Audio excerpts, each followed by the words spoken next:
Christmas is done, gifts are opened. Let's talk about that.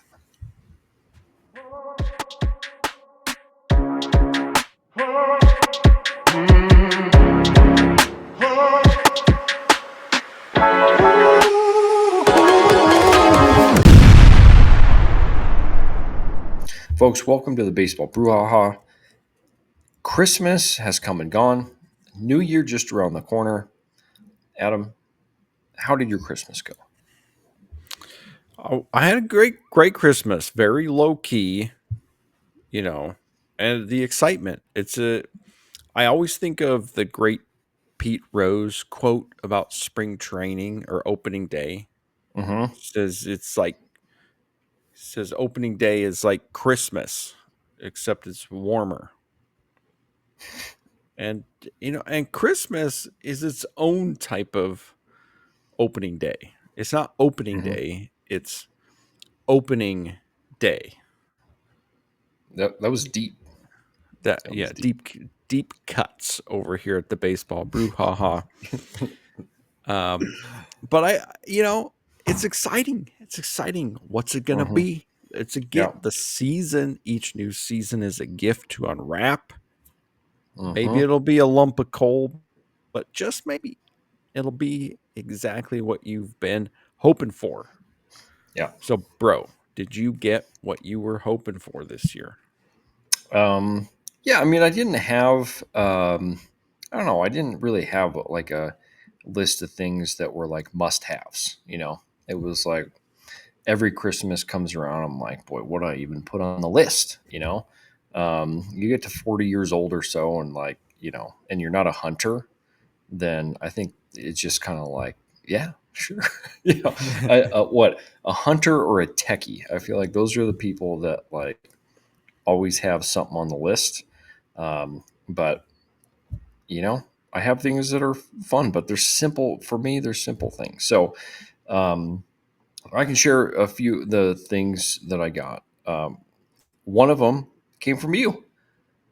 This was on my list from last year. Actually, I didn't get it last year, but I got it this year, and it is a Fred Lynn starting lineup. Now, why Fred Lynn? Well, I mean, I kind of like just any starting lineup. I've got random ones. Um, but my kids and I have fun history story with Fred Lynn.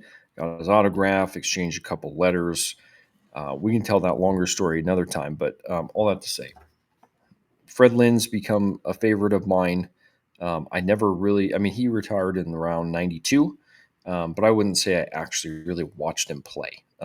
That wasn't really my era of watching baseball. So, but he's become a fan favorite for me just because of the interactions we have with him with my kids. So, thankful for that. The other items are books. I got the Edgar autobiography with Larry Stone.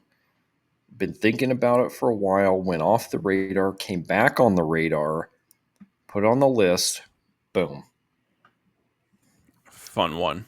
Got to read it. This was from my mother-in-law, by the way. We do a draw names out of the hat gift exchange for all the adults, and then this is from our dad. It's called Shine the Light. It's a book about Sandlot baseball. If you've listened to this show a couple of times, you've heard me talk about Sandlot baseball for the kids. This appears to be a little bit more adult focused. All that to say, I'm very interested to read. Um, and the tag under it says how Sandlot Baseball connects people in a disconnected world. That's right up my alley, bro.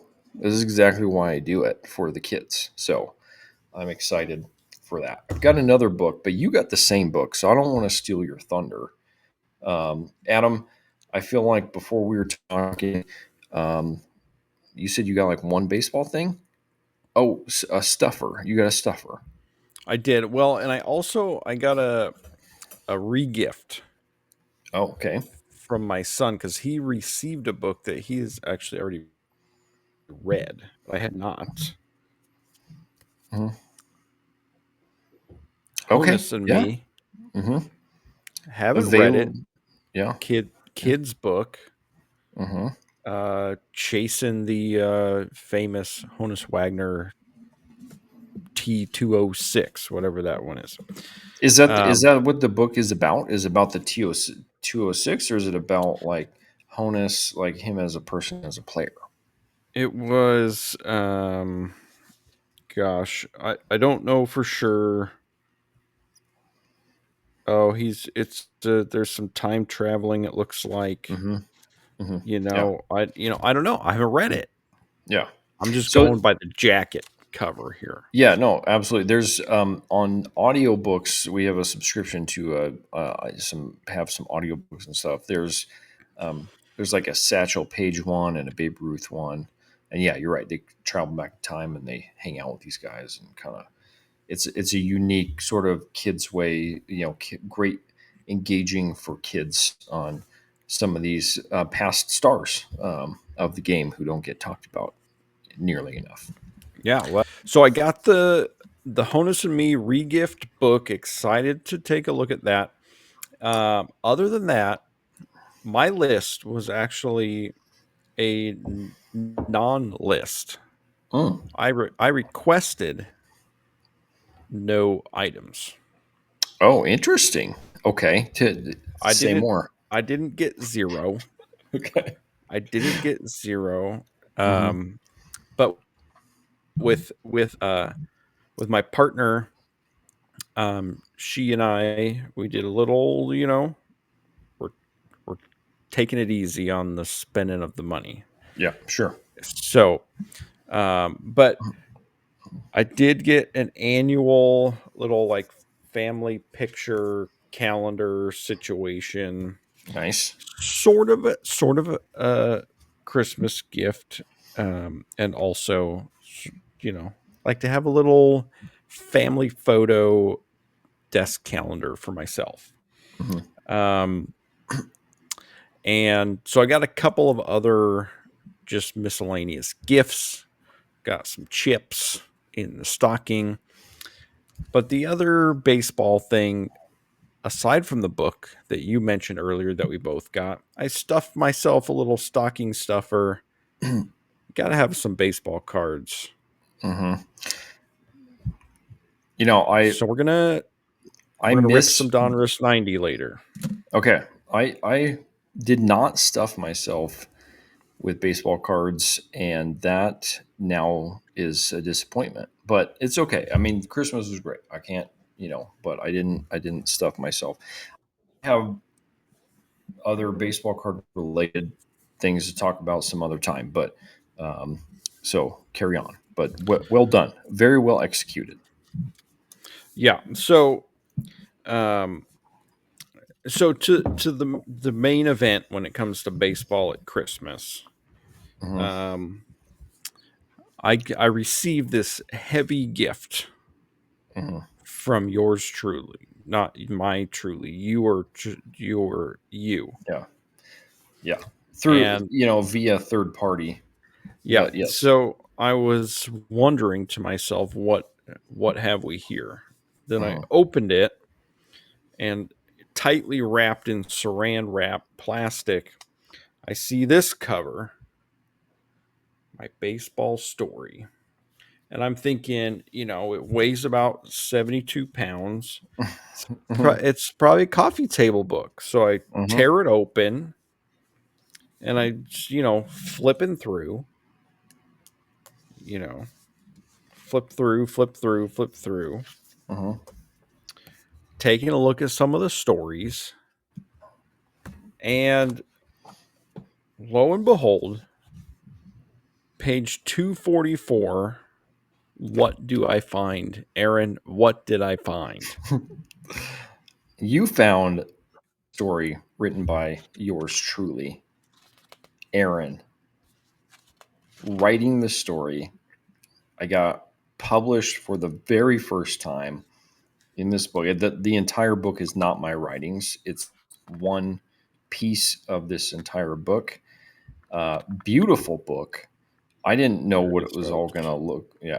I didn't know what it was all going to look like, but incredible book. And there's Aaron and Adam in the book. So um, we're going to do a reading at the end of the show. So if you want to hear the story that made it, we're going to read that for you here at the end of the show. Um, if you feel like you've had enough of us for one day, that's fine. But I just felt like I wanted to share that what it is that I wrote. Well, we should, give a little bit of some context for the story to help people decide, do you want to stick around for the story time or not? So Yeah. this entire collection of stories is centered on fans and Hmm. fan stories Yes. of going to a game, of meeting a player, of Hmm. um, my dad introduced me to the game. My Hmm. grandma taught me how to throw a baseball.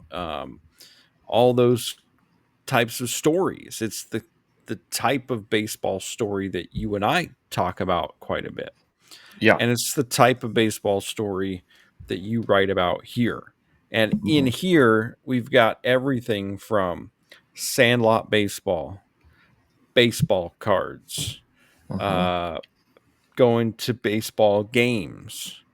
We've got uh, you and me as kids. We got older life. We got the whole jumble. Not even a Hmm. jumble. It's a whole story. It's got a lot packed in there. Hmm. Um, and Yeah. it's a little bit of a if these walls could talk kind of an ending as well. Yeah. So I highly encourage that you stick around, Hmm. and it might inspire you to write your own story or to share with us your own Yeah. stories of baseball and what your fandom story might be. Yeah. Yeah. We would love to read your fandom stories, hear your stories. Exactly, Adam. You hit it right on the head. Um, this book, I will say, it has some expense tied to it. So this is a very unique book. I was talking with some family and friends. There's a book that I got for Christmas last year called "Why We Love Baseball." Phenomenal book. I highly recommend it. It's by Joe Posnanski, and he's a journalist, and he takes a lot of kind of famous, some less known stories, but mostly kind of well known stories, and he tells it from a little different angle. It's a very satisfying read, but it's still about the games from a player largely and journalist perspective. These are written by fans, and so it's a unique, and it's all these little quirky stories, all the things that you and I, like you said, that we can't talk about, all these little quirky things. It's unique. I'm really excited to read all the stories that are contained in here. Now, only my closest friends and family know how this came to be. You're probably wondering, how does this guy wearing this goofy hat get a story in a book like this? Well, um, the way that came to be is that kind of through a news article, um, there was a call out to baseball fans to tell their story, and so and they're putting this book together, and so I submitted an entry. I kind of expected, yeah, I'll get a response in a couple days of thanks or no thanks, whatever it might be. And after a couple weeks, nothing. I sort of forgot about it. And then about 6, 9 months later, I get an email that says, "Hey, we want to use your story in our book." So I included some photos. They originally wanted to have it published and ready to go by World Series 2022. However, um, even if your editors in line, which the editor was incredible to work with, she was great. Shout out to Caitlin, who's not watching this. I don't blame her. But um, and but just phenomenal work. But sometimes you're not working on your schedule; you're working on the publisher's schedule, and it took them basically 2 years to finalize everything. And I got an email in October that said, "Hey, book's coming out." Bam! I sent it to Adam, and I sent it to my parents for a Christmas gift. And lo and behold, here I am, published for the first time. So we're going to jump feet first into that reading in just a moment.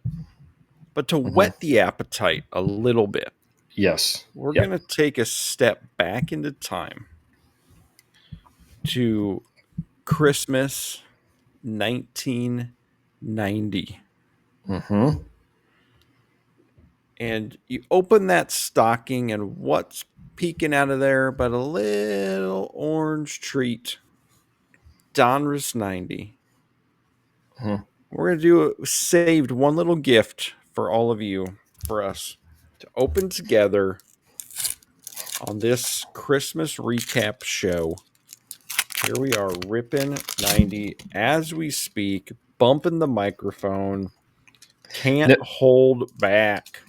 So as you're ripping and preparing, so I won't do it here because we're already lining up to read a bit of a lengthy thing.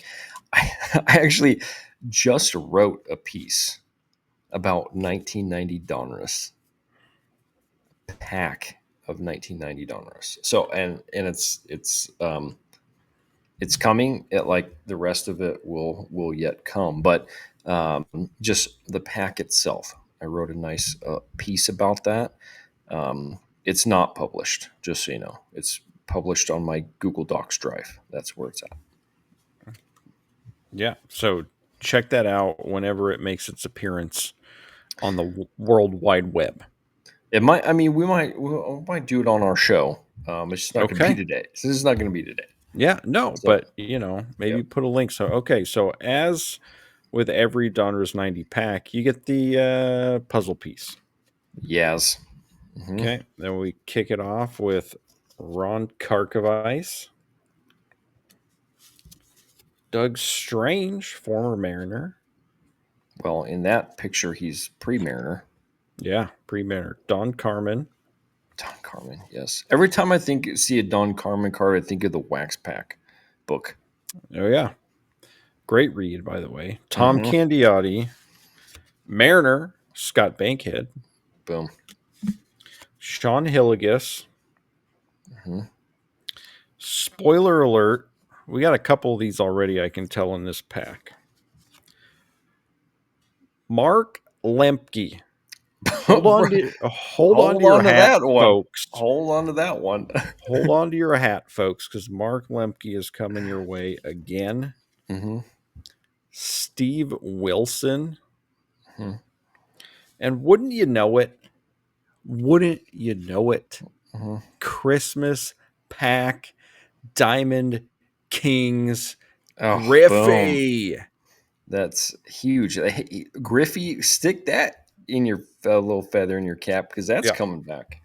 yeah, that's Mm-hmm. coming back. We got MVP Howard Johnson, Mm-hmm.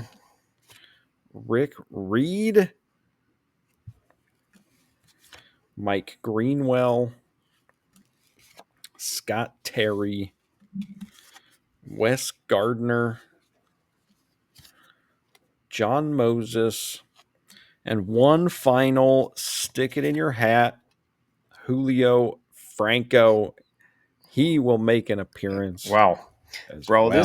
that pack couldn't have been there couldn't have been a better setup right there. No, no. So buckle up, folks. It's story time. Keep Mhm. these folks in mind. Let's go.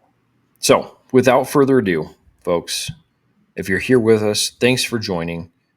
This is the first public reading that I'm aware of my writing, published, titled Brotherly Love. I guess my twin brother and I never really knew there was a different way to collect baseball cards. The way of carefully manicured sets relegated to the isolated doldrums of observation never occurred to us. Instead, we'd wait with great anticipation for allowance day to arrive and hold on to that money just long enough so it wouldn't burn the pocket all the way through.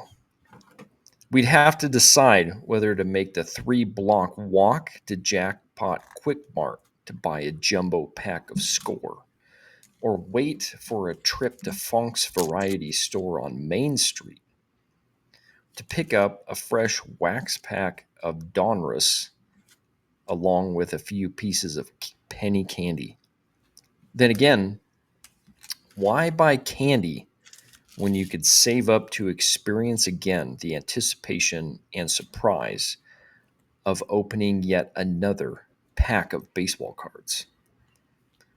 That experience of opening a new pack of baseball cards never got old for us. More than 22,000 baseball cards collected over our childhood bear witness to that fact. But the experience of baseball cards didn't stop there. We would arrange and rearrange them until the edges began to wear and the corners softened. When the weather was cold, we drafted teams to play an indoor game in our basement that we created, in which starting lineup action figures played the field. And when fielders lacked, G.I. Joes were commandeered for service in the day's baseball game. As with many baseball enthusiasts, the summer months of our childhood came to define our experience much more than the others. We'd play Little League as the days grew longer, and we'd see Grandma and Grandpa visit from 8 hours away in central Montana just to watch us play.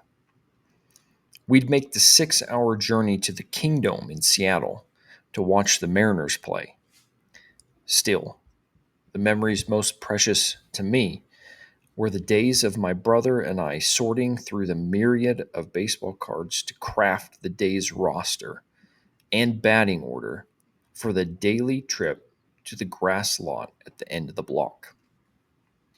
We'd take turns pitching and hitting a tennis ball to avoid a pitch fouled back and out of play from shattering Mrs. Stickles' kitchen window. In our younger years, despite imitating the batting stances of sluggers like Jeff Bagwell, Frank Thomas, and, of course, Ken Griffey Jr., we could only dream of hitting a ball over the fence for a home run at the lot. So we played small ball with the eccentricity of and flair of Craig Counsell, Julio Franco, and Jeff See-Through Blauser. Thank you, Chris Berman. Between the flat red rubber bases, cracked and faded pink from the sun, we'd hit behind the runner to move him from first to third, or rope a double into the corner to chase the opposing team's starting pitcher. Now, we're going to pause the story here. I wrote the story, but this is a story about both of us. So Adam is going to pick up and read the second half. As we grew older, our strength blossomed, and at age 10, the day we had only dreamed of finally became reality. Despite hundreds of at bats from the likes of Griffey, Thomas, and Bagwell, I stepped up to the plate in this at bat as none other than Mark Lemke. Yes, that Mark Lemke, the diminutive second baseman from Atlanta and owner of 32 career home runs across 11 major league seasons, Mark Lemke. As the batting practice fastball came in from my brother, the metal bomb bat made a clean contact with exquisite launch angle and exit velocity. Despite the lot lacking the technology for StatCast in the early 1990s, I can confirm as much because that crisp yellow green tennis ball split the two looming oak trees that had robbed many home runs before and landed with a rubbery pop on the street beyond the center field fence.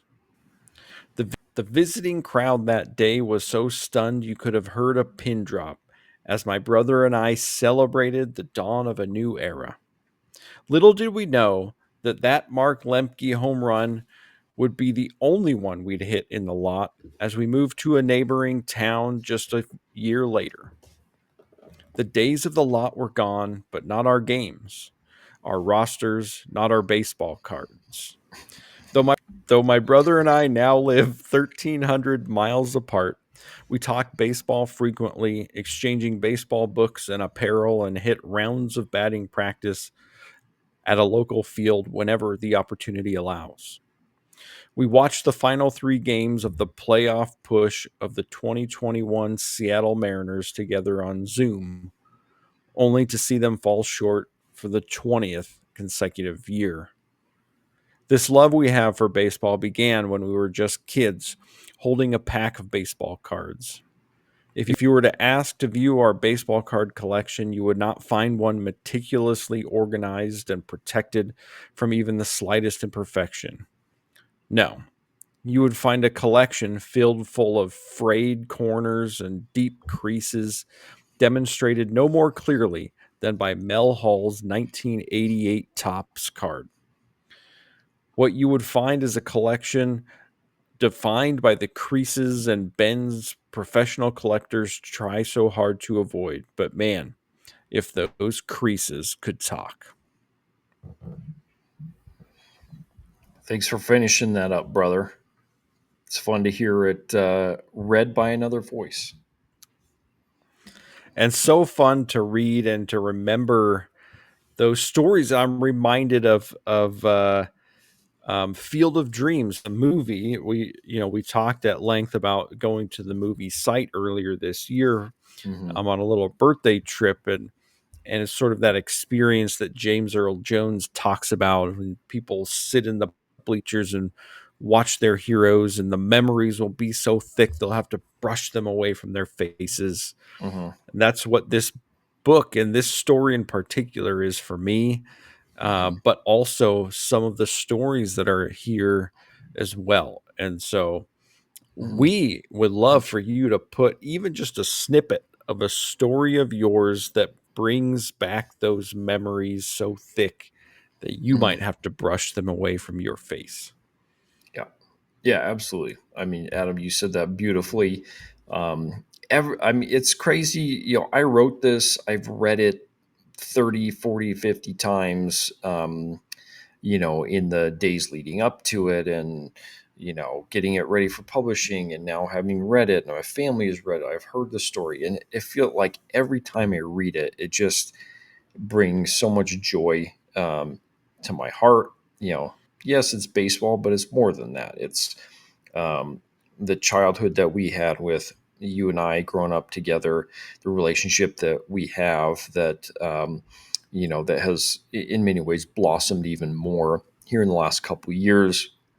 Our grandparents, our parents, the opportunities that they gave to us to even, you know, be able to write this story and to have baseball as part of our history and our vocabulary. So there's just so much there, and it's interesting. In this week, my father-in-law was in town um, for Christmas, and so we're shooting the breeze with the guys one night, brother-in-laws and my father-in-law. And my father-in-law asked me. He said, "What is it about baseball that just so captivates you?" And it was a great question. And I didn't have an answer for him. You know, um, they're just, it's weird in some ways. It's like, why do I like this? Well, because of XYZ. But when it comes to baseball, why do you like baseball?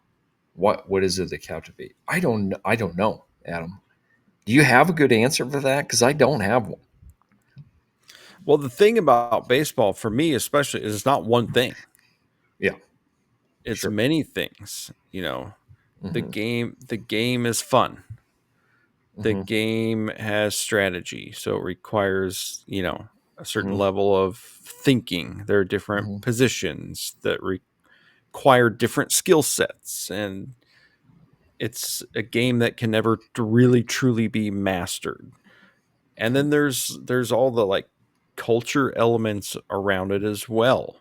There's food, there's there's collectibles like cards and bobbleheads and all kinds of things. There's, Mhm.